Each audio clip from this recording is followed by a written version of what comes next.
very poor, to be honest with you. I think look, we knew it was going to be tough coming here.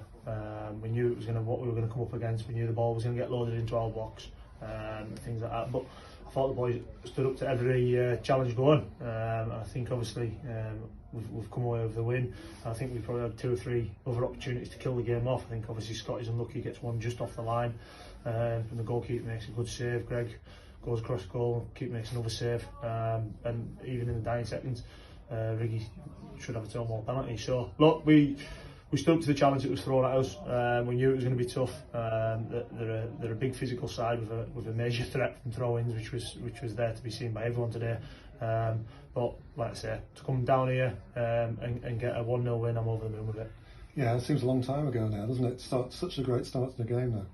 Yeah, and again, that was something we looked at. Terry and myself do a lot of homework before the game. We sort of looked at the edge of the box as being a bit of a problem area for them. That if we were brave enough to go and have it, and then obviously Bobby's had a shot and Lewis has turned it in. So we knew that opportunity would come across at some point. That early in the game, probably not. But like I say, delighted to get the goal.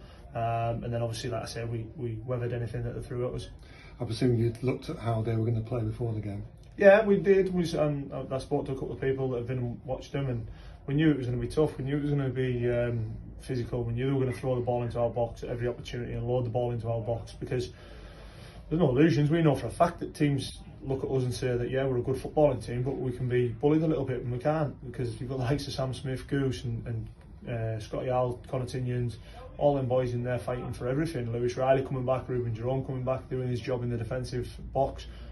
So today I was over the moon, and like I say, I'm really chuffed for the boys, because they got what they deserved out of the game today. You picked Dan Wordsworth last week. You could easily pick him again this week. Yeah, easy again. He threw his body in front of everything, but they all did today. I think they all stood up to the challenge. I didn't think there was anybody today that you could look at and say he wasn't at it. I think obviously when we've got the ball and we're playing the way we can, you 2 wide men are obviously really dangerous in this league, and today we just couldn't quite get our foot on the ball. We looked a little bit rushed, and that's always the same when it's that type of game. It's frantic, you can't quite put your foot on the ball, but any time we did, I thought we looked dangerous on the break. But like I say, today's, for me, it's a fantastic result and a fantastic defensive performance. And you'd hope that it's the sort of game that you look back on at the end of the season as a key one.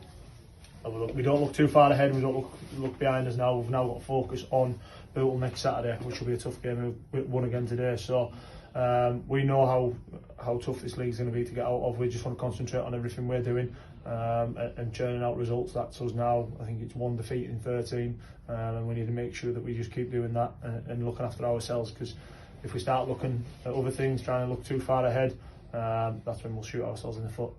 You said you were basically injury-free before the game. The changes you made then were tactical, were they, rather than injuries? No, Connor's been carrying a calf strain for a couple of weeks, and he's been struggling. That's why he's been coming off after sort of 60 minutes.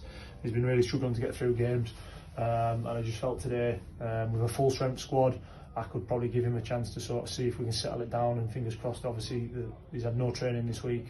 He was involved today with the idea of only if we desperately needed him, and we resisted the temptation late on. But again, that was the only one. When Connor's fit, we know what Connor brings to the team, and Connor plays. And Lewis Riley, who'd been unlucky not to score before last week, it's obviously made a bit of a difference to him. Yeah, and I think his performances in the last few weeks have been fantastic. I think in the last sort of 5-6 weeks, I think Lewis has been up there as one of the top performers. And I said this, I knew once Lewis Riley got one goal, the goals would flow for him, because he's in the right positions, and he's a good finisher. He was unlucky with one that he's cut back cross from Matty Clark, and he helps it in towards the back post. He's unlucky that it hasn't gone in the top corner. Lewis is a good player. Lewis is a fantastic attribute for us. I think he won every header going today, not only in their box but in our box as well. Came back and done his work. He held the ball up, he linked it in. So for me, I was over the moon for him, and I knew it would come, and now that it has, he'll just keep growing in confidence. So you're not got another league game to boot on Saturday. I know it's a cliche, but it's just taking each game as it comes, I guess, and keeping on winning, which you seem to be doing just about every week at the moment. Yeah, look, we'll keep doing what we're doing. That's the main thing. We'll train Tuesday, Thursday hard, and try and get organised for a good test on Saturday. Looking to put obviously another performance like we did last week at home in front of our fans, and see if we can start turning some of these chances into goals and making sure that we're comfortable in games at times, rather than making me sweat right away to the last minute. So look, we've just got to keep doing what we're doing. That's the big thing for me, is we don't look too far ahead. We can't let the past affect us, past games or anything like that, and we'll just concentrate on what we've been doing the last few weeks. Can't ignore though that some of the other results today were pretty favourable. Again, as I've said, I'm looking at my result and my result only. If we start looking at other teams and thinking if they slip up, if they do this, that's when we'll come unstuck. We've got to concentrate on us. We've got to perform every week. We've got to take 3 points more often than not. Because if we don't, it doesn't matter what other teams do. So for me, we'll concentrate on us. And when that last game of the season comes and we know what we'll have to do, that's when we'll maybe have to have a look at someone else. Danny, as always, many thanks. Thank you very much.